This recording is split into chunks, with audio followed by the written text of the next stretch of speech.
Bueno, y ahora ya, después de terminar este capítulo, vamos a pasar a la anamnesis en el examen neurológico, ¿vale? Entonces, hay que decir que no habrá una especialidad en la que el examen físico y la anamnesis sea tan importante como en neurología. Tenemos que tener en cuenta que hasta hace poco no existía la resonancia magnética ni existía el TAC, y todas las enfermedades neurológicas se diagnosticaban simplemente por la anamnesis y por la exploración clínica, ¿vale?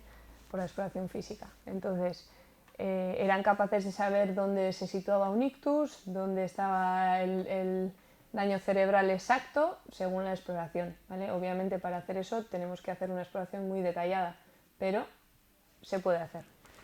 Entonces,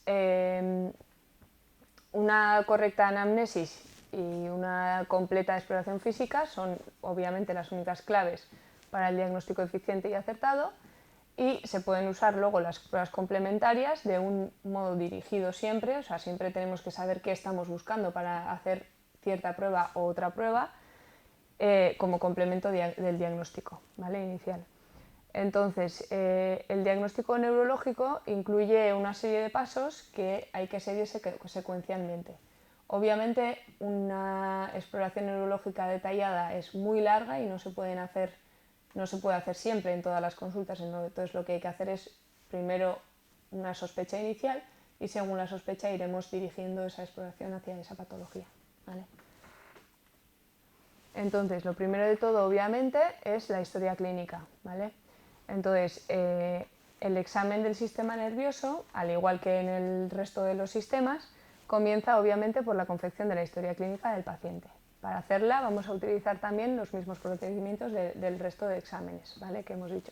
Entonces, vamos a empezar el interrogatorio, que es la técnica para obtener los síntomas subjetivos del paciente, ya que él es el que nos lo va a contar a su manera, como él lo vive.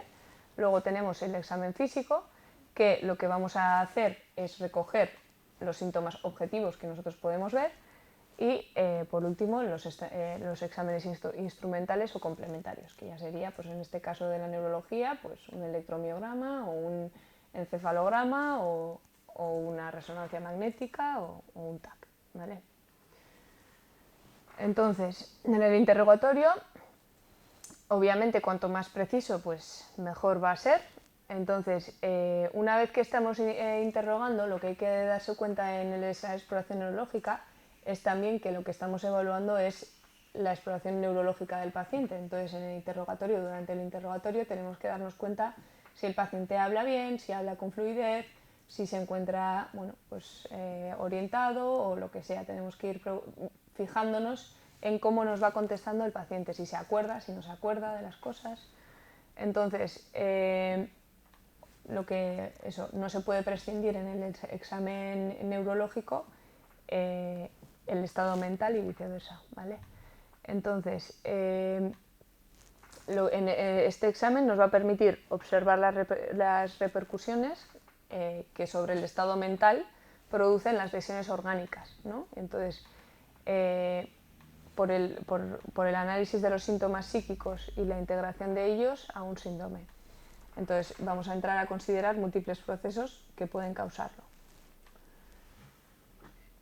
Vamos a coger también la historia de la enfermedad. Entonces, tiene que ser obtenida según el orden cronológico. Tenemos que empezar desde el inicio, no desde que el paciente nació, sino que desde cuando empezó la enfermedad, porque hay pacientes que te van a contar todo. Entonces, hay que cogerlo de forma cronológica y hay que escribirlo también en ese orden, ¿vale? Entonces, en cada síntoma debe seguirse un esquema, ¿vale? O un orden. Entonces, primero de todo empezaremos cuándo, fecha de aparición del síntoma, luego dónde y cómo, o sea, localización, intensidad y extensión de los síntomas, los factores que lo acentúan o lo disminuyen, si mejora o empeora con algo, la evolución de los síntomas, o sea, si mejoría o empeoramiento constante o por crisis. Puede ser, por ejemplo, una epilepsia, pues es por crisis, ¿vale? O en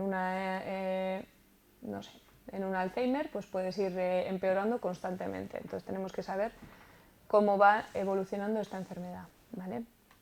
Luego, los efectos de tratamientos previos, si es que ha habido tratamientos, los síntomas asociados y el resultado de investigaciones previas también, si las hubo, pues si le has hecho anteriormente un TAC o si le has hecho alguna exploración complementaria, ¿vale? Entonces luego siempre vamos a preguntar por antecedentes personales, porque eso también nos va a guiar un poquito por qué probabilidades tiene ese paciente de sufrir una cosa u otra. Entonces, un paciente con factores de riesgo cardiovascular, por ejemplo, como una hipercolesterolemia, una hipertrigliceridemia, una hipertensión, diabetes, obesidad o lo que sea, pues tiene más riesgo de padecer pues, algunas patologías como, por ejemplo, el ictus, ¿vale? Y luego los antecedentes familiares, porque en neurología tenemos bastantes enfermedades que son de herencia genética, ¿vale? Entonces los antecedentes pueden pasar, estas enfermedades pueden pasar de una generación a otra y hay que tenerlos en cuenta en el momento del interrogatorio. Entonces, por ejemplo, os he puesto algunos ejemplos que serían, por ejemplo, la corea de Huntington y la neuropatía sensitivo-motora hereditaria de Charcot-Marie-Tooth, tienen herencia dominante, ¿vale? Luego la enfermedad de Tay-Sachs y otras gangliosidosis o mucopolisacaridosis tienen herencia recesiva. Luego están las enfermedades de Duchenne y la adrenoleucodistrofia, que están vinculadas al cromosoma X, y la enfermedad de Leber, las encefalomiopatías mitocondriales, que se transmiten por ADN mitocondrial, ¿vale? Entonces hay que tenerlas en cuenta si queremos diagnosticar a algún paciente de estas enfermedades, porque no son enfermedades muy típicas, entonces hay que tenerlas en cuenta.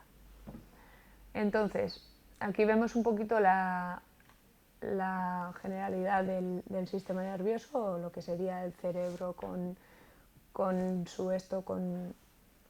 el cerebelo y la circulación, ¿vale?, del líquido encefalorraquídeo. Entonces vamos a empezar con el examen físico. Entonces, en este apartado vamos a estudiar las alteraciones que se pueden encontrar en cada una de sus partes. Entonces, lo que hay que hacer es siempre seguir un orden y hay que mirar todos los puntos que vamos a ver en este caso, ¿vale? Entonces, serían 14 puntos donde vamos a evaluar pues todas las características neurológicas que tenemos. Entonces, el punto número 1 serían la facies o la cara, la expresividad de la cara. El punto número 2 sería la marcha, cómo camina el paciente, cómo se mantiene estático. El tercer punto serían los pares craneales, que serían esos nervios que salen del cerebro hacia la cabeza y cuello. El cuarto punto sería la motilidad y luego a partir de ese punto lo seguiríamos explorando en los años posteriores, ¿vale?